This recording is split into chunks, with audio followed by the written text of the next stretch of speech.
Hello, I'm Richard Ridge for Broadway World. The smash hit musical The Great Gatsby continues to play to packed houses here at the Broadway Theater, where I drop by to catch up with the show's choreographer, award winner Dominique Kelley.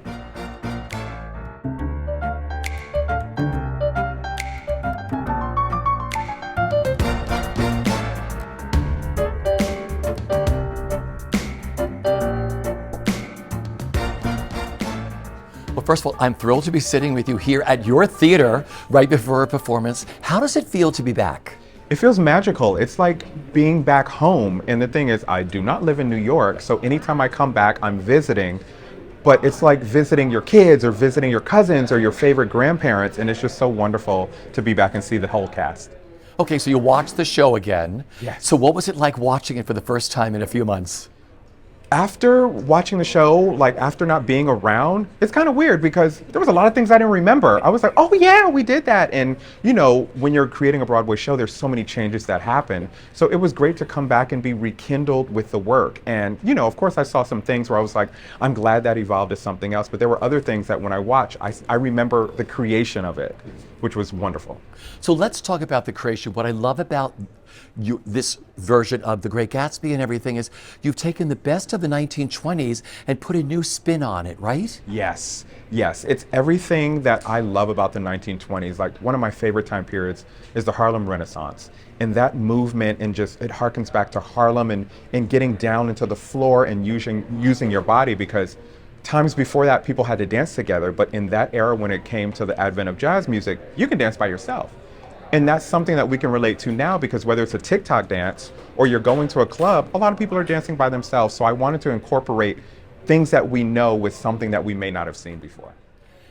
Dance steps have really never changed. They've just evolved over generations, right? Absolutely.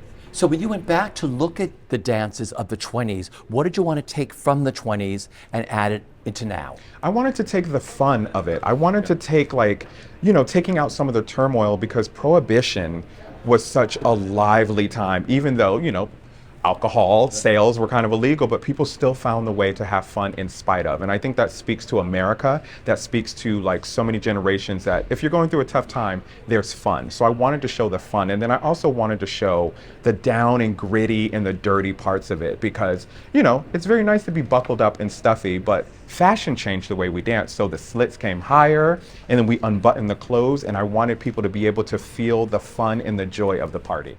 It's also an energy, isn't it? Absolutely, it's an energy. And the thing is, like, it's not really manic, but it's very joyful and exuberant. And that's one thing about our show. More is more is more. And even with the choreography, you will see everybody being exuberant and also being individuals. You know, this show is seamless, the way you and Mark Bruni work together with director and choreographer. So what kind of conversations did you have? Because there's so much like dance and movement that slide us in and out of scenes in the show. I think direction and choreography always go hand in hand.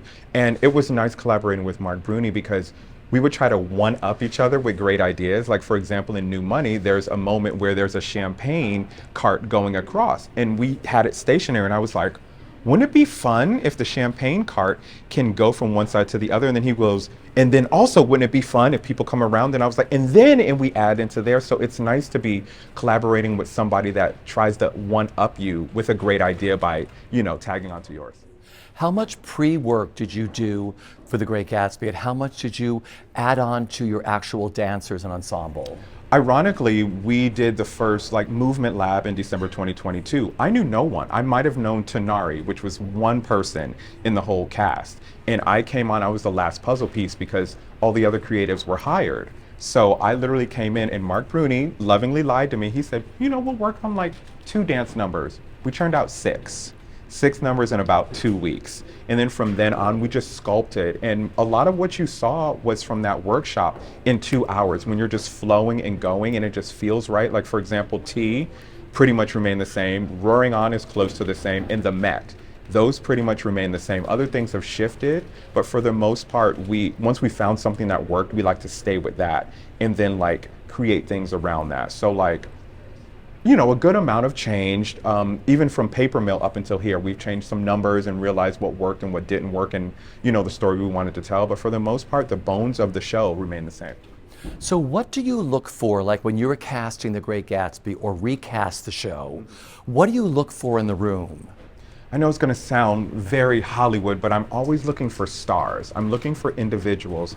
I want people to negotiate with me in the room. I want them to be my muse. And all the dancers you see up there, even down to our swings and understudies, they are their own people. They do the choreography differently. Also, too, everybody has their own costume. You don't really have to jump into somebody else's. So they have their own lived-in experience and they bring it. If they're feeling a little more femme today, if they feel like a finance bro, if they're feeling like an earthworm, whatever they're feeling that day, they can bring to it, because there's pockets of the choreography where it's free to them to just choose and to be an artist, because it's very hard doing 8 shows a week sustainably, for your body, but also for your mental. So I wanted to give the gift of creativity and improv for our cast members.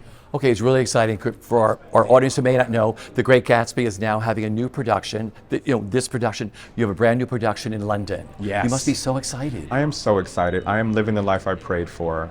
I mean, never in my wildest dreams would I expect that I would have this embarrassment of riches, but to get to do it again is wonderful. And I know we created lightning in a bottle, but I believe lightning strikes more than once.